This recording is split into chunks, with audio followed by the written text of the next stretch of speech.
restrictions that are placed upon you. Yeah, well, one of the restrictions that the estate imposed was around speeches. So you could only use like 12 or 14% of any given speech of his. So one thing that I did do was I kind of, I would pull out various parts of different speeches and kind of cobble them together to form some of the oration that we see in the movie. But as far as like, yeah, it's daunting because everybody knows that voice and that cadence, and so I mean that was his signature, and that was his power. That was you know, his central tool, both from a rhetorical, oratorical, political standpoint. I mean it was the breath that he breathed. It was his breath that he breathed that through.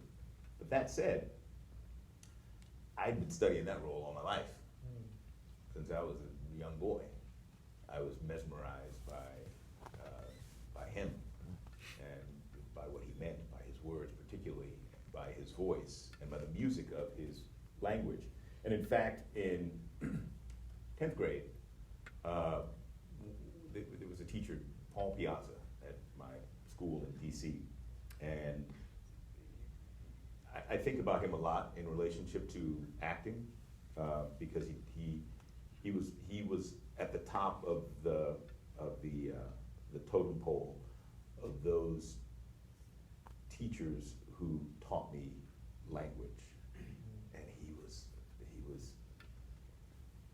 just adored King, not only as an orator, but as a writer, and the way that he used repetition, and the way that he used alliteration and imagery, and he would dissect his writing in a way that gave us insight into syntax and structure and all this stuff.